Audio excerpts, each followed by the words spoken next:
America के ground attack के लिए तैयार है ईरान। ईरान के कमांडो दक्षिण की तरफ मोर्चा संभाल चुके हैं। एक तरफ अमेरिका की मरीन फोर्स और दूसरी तरफ ईरान के IRGC कमांडो। लड़ाई बहुत खतरनाक होने जा रही है, यह आशंका पूरी दुनिया को है। इस जमीनी जंग में कौन किस पर भारी पड़ेगा, इसका फैसला न ईरान में हो रहा है न ही अमेरिका में। इस युद्ध में आगे की लड़ाई कंट्रोल करने के लिए रूस के राष्ट्रपति व्लादिमीर पुतिन ने किया है बड़ा फैसला। रूस ने अपनी सबसे खतरनाक फोर्स ईरान भेजने का इरादा जाहिर कर दिया है।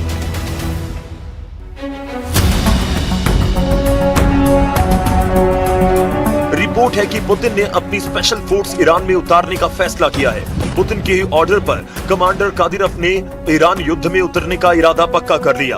कादिरोव ने कहा कि वो खुद इस जंग में उतरकर अमेरिका से लड़ने के लिए तैयार है।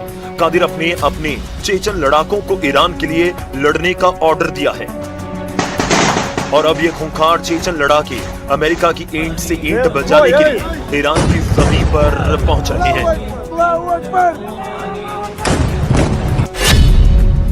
ये रिपोर्ट ईरान के सरकारी मीडिया में छप रही है। ये रिपोर्ट अजरबैजान की मीडिया में हेडलाइन बन रही है। चेचन कमांडर रमजान कादिरोव ने कहा कि जरूरत पड़ी तो वो खुद ईरान जाएगा और अमेरिका से लड़ेगा। रमजान कादिरोव के कमांडर बोल रहे हैं कि वो अपनी जान की बाजी लगाकर ईरान के लिए लड़ेंगे, क्योंकि कमांडर कादिरोव ने कहा है कि ईरान पर हमला पूरे इस्लामिक वर्ल्ड को बांटने की साजिश का हिस्सा है।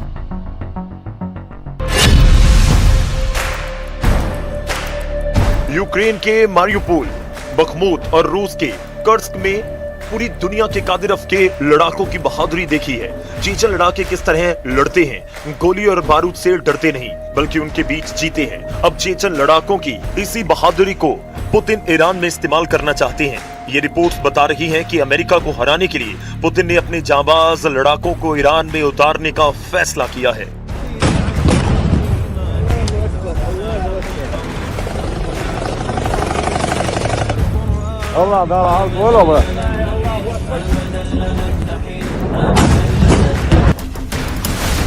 इस युद्ध में रूस की फोर्स के उतरने का मतलब है कि अब ये जंग अमेरिका बनाम ईरान नहीं रही। अब ये युद्ध अमेरिका कैंप बनाम रशियन कैंप बन चुका है, जिसमें एक तरफ अमेरिका और नेतन्याहू के साथ अरब देश हैं, यहां से लगातार ईरान पर हमले हो रहे हैं।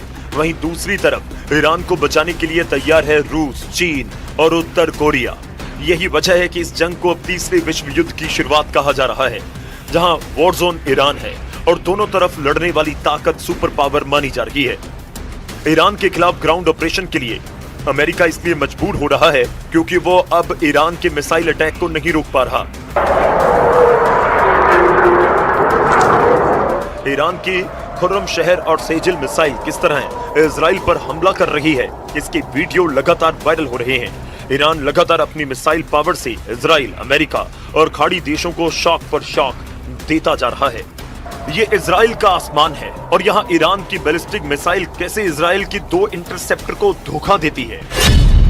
इस वीडियो ने नेतन्याहू को परेशान कर दिया क्योंकि उनकी पूरी ताकत ईरान के मिसाइलों को रोकने में जाया होती जा रही है। इजराइल के डिफेंस सिस्टम काम नहीं कर रहे हैं।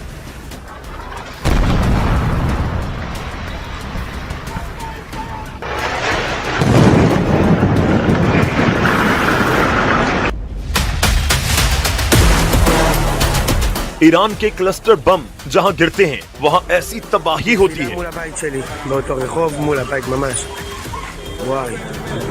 ऐसे हमलों के बाद की तबाही देखिए और इस दौरान बंकर में पनाह लिए हुए लोगों को देखिए। इजराइल में इस वक्त ईरान की मिसाइलों का बहुत ज्यादा खौफ है और इसकी वजह है वो एयर डिफेंस सिस्टम जो पूरी तरह से फेल हो चुके हैं। अब तक युद्ध में ईरान ने 1200 से ज्यादा बैलिस्टिक मिसाइल दागे हैं, 4000 से ज्यादा ड्रोन हमले किए हैं। ऐसे लगातार हमलों को रोकने के लिए इजराइल, अमेरिका और साथ ही अरब देशों ने पैट्रियट सिस्टम की 2500 इंटरसेप्टर मिसाइल दाग डाली है। ऐसा ही हाल बाकी एयर और मिसाइल डिफेंस सिस्टम का है। आयरन डोम जैसे मशहूर सिस्टम भी फेल साबित हुए और यही वजह है कि इजराइल में हालात बहुत ज्यादा दयनीय हो चुके हैं। वो ईरान की मिसाइल नहीं रोक पा रहे।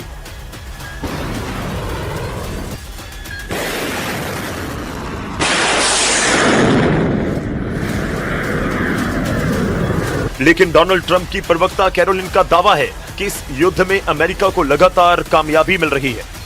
With respect to the ongoing major combat operations in Iran, Operation Epic Fury is moving ahead successfully and according to plan. With each passing day, the United States military is increasing its advantage over the terrorist Iranian regime. America और Israel की दिक्कत यह है कि ground operation अब उनके लिए मजबूरी बन चुका है और ईरान भी यही चाहता है कि किसी भी तरह अमेरिका अपनी फौज को जमीन पर उतारे ताकि मुकाबला आमने सामने का हो। अगर ईरान में ग्राउंड ऑपरेशन होता है तो उसमें अब पुतिन की फोर्स भी लड़ेगी, इस बात की गारंटी दी जा रही है और ऐसे युद्ध के लिए कमांडर रमजान कादिरव के लड़ाके तैयार हैं। चेचन्या के अख्तम स्पेशल फोर्स के कमांडर लेफ्टिनेंट जनरल आब्दी अलाउद्दीनोव ने कहा कि इस युद्ध में वो ईरान के साथ हैं। अगर जरूरत पड़ेगी तो वो खुद भी ईरान की जमीन पर जाकर लड़ने के लिए तैयार हैं। लेफ्टिनेंट जनरल आब्दी अलाउद्दीनोव को चेचन लीडर रमजान कादिरव का कमांडर नंबर 1 कहा जाता है। आब्दी अलाउद्दीनोव चेचन्या की अखमत फोर्स का कमांडर है जो कादिरव की स्पेशल फोर्स मानी जाती है और इसी फोर्स ने कर्स्क और मारियोपोल में पुतिन को जीत दिलाई है। यही वजह है कि आब्दी अलाउद्दीनोव कर्स्क का किल कमांडर कहा जाता है और यही किल कमांडर अब ईरान में पहुंचकर अमेरिकी मरीन का सबसे बड़ा खौफ बनने को तैयार है। चेचन्या की फौज कैसे लड़ती है, इसके वीडियो लोगों ने यूक्रेन में देखे हैं। पुतिन का सबसे भरोसेमंद कमांडर रमजान कादिरव और उसका एक एक लड़ाका अगर ईरान में उतरा तो जंग बहुत भीषण होगी। इस बात की गारंटी पुतिन कैंप से मिलने लगी है, लेकिन ट्रंप का मीडिया डिपार्टमेंट पूरी तरह इस युद्ध को अमेरिका के पक्ष में बता रहा है। Iran will no longer have the credible ability to threaten the United States or our allies, which is, of course, the overall objective and mission the president set out when he launched Operation Epic Fury. Trump Iran पर हमला करेंगे या खुद को बचाएंगे या फिर Israel के युद्ध में पूरी ताकत झोंक देंगे। जबकि नेतन्याहू ने साफ कर दिया है ईरान के खिलाफ ग्राउंड ऑपरेशन में इजराइल शामिल नहीं होगा और इसकी वजह है लेबनान का फ्रंट। एक तरफ ईरान पर हमला, दूसरी तरफ इजराइल पर अटैक। युद्ध में एक दूसरे को पूरी तरह खत्म करने के लिए एड़ी चोटी का जोर लगा रहे हैं ईरान और इजराइल। युद्ध कितना लंबा खिंचेगा ये तस्वीरें बता रही हैं। ईरान की पावर ग्रिड पर हमले के बाद इजराइल की बहुत ही खास रिफाइनरी टारगेट बनी है। यह है उत्तरी इजराइल का शहर हाइफा और यहां रिफाइनरी पर हुआ है हमला। तेल के भंडार धू धोकर जल रहे हैं, धुआं मीलों दूर से देखा जा सकता है। ये नेतन्याहू को बताने की कोशिश है कि ईरान पर हमला होगा या फिर लेबनान पर अटैक होगा तो इजराइल तक जवाब जरूर पहुंचेगा। ये हाइफा की मजान रिफाइनरी है जहां से इजराइल की जरूरत का 60% तेल तैयार किया जाता है।